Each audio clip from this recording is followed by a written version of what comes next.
വർഷം പുറകോട്ട് പോയാൽ അന്ന് കേരളത്തിൽ ഏറെ ചർച്ചയായ ഒരു ദൃശ്യമുണ്ട്. കൊച്ചിയിലെ അങ്കമാലി മജിസ്ട്രേറ്റ് കോടതിയിലേക്ക് വിചാരണയ്ക്ക് കൊണ്ടുപോയ നടൻ ദിലീപിന് നേരെ കോടതി മതിലിനരികിലായി കൂട്ടം കൂടി നിന്ന ജനം കൂകി വിളിക്കുകയാണ്. ചിലർ ദിലീപിന്റെ തന്നെ സിനിമയുടെ പേരായ വെൽക്കം ടു സെൻട്രൽ ജയിൽ എന്ന് പോലും വിളിച്ചെന്ന് അധിക്ഷേപിച്ചു. എന്നാൽ അന്നുപോലും ദിലീപിന്റെ മുഖത്ത് ഒരു ചെറിയ പുഞ്ചിരി കാണാമായിരുന്നു. ഇനിയും എന്തെല്ലാമോ കലങ്ങി തെളിയാൻ ബാക്കിയുണ്ടെന്ന് അന്ന് ദിലീപ് പറയാതെ പറഞ്ഞു. ഇനി നമുക്ക് ഇന്നിൽ നിന്ന് നോക്കാം. അതേ ദിലീപ് മറ്റൊരു കോടതി മുറിയിൽ നിന്നും ഇതാ പുറത്തേക്ക് വന്നിരിക്കുകയാണ്. അന്നത്തെ പോലെ വിചാരണ തടവുകാരനായിട്ടല്ല, ഇന്ന് കുറ്റവിമുക്തനായ മലയാളികൾ പ്രേക്ഷകരുടെ പ്രിയ നായകനായി, ജനപ്രിയ നായകനായി തന്നെയാണ് ഇറങ്ങിയിരിക്കുന്നത്.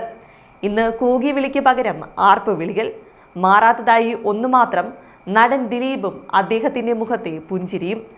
മുകളിലേക്ക് ഉയർത്തി തൊഴുകൈകളോടെയും കൈയുയർത്തി അഭിവാദ്യം ചെയ്തുകൊണ്ടും മധുര പലഹാര വിതരണം നടക്കുന്ന മുറ്റത്തേക്ക് ദിലീപ് നടന്നിറങ്ങിയിരിക്കുകയാണ്.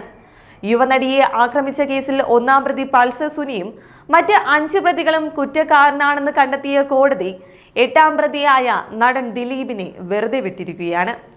അതേസമയം കേസിൽ പ്രതി ചേർക്കപ്പെട്ട ശേഷം ദിലീപിന് അഭിനയ ജീവിതത്തിൽ പോലും തിരിച്ചടികൾ മാത്രമായിരുന്നു നേരിടേണ്ടി വന്നത്. കഴിഞ്ഞ 8 വർഷങ്ങൾക്കുള്ളിൽ ഇറങ്ങിയ ചിത്രങ്ങളിൽ ഭൂരിഭാഗവും വിജയം കണ്ടില്ല എന്നതാണ് സത്യം. ഏറ്റവും ഒടുവിൽ റിലീസ് ചെയ്ത പ്രിൻസ് ആൻഡ് ദി ഫാമിലിയാണ് ഇക്കൂട്ടത്തിൽ വേറിട്ട് നിൽക്കുന്ന ഒരു ചിത്രമെന്ന് പറയാം. ബാന്ദ്രയും തങ്കമണിയും പവി കെയർടേക്കറുമെല്ലാം ഇനിയും OTT റിലീസ് കാണാത്ത ചിത്രങ്ങളാണ്. എന്തായാലും അടുത്ത ചിത്രമായ ബബബയുടെ റിലീസാണ് ഏക പ്രതീക്ഷ. ചിത്രം ഹിറ്റായാൽ ദിലീപിനെ വീണ്ടും പ്രേക്ഷകർ നെഞ്ചോട് ചേർത്തെന്ന് നമുക്ക് ഉറപ്പിക്കാം. അല്ലെങ്കിൽ കേസിന്റെ വിധിയിൽ സംതൃപ്തരല്ലെന്നും.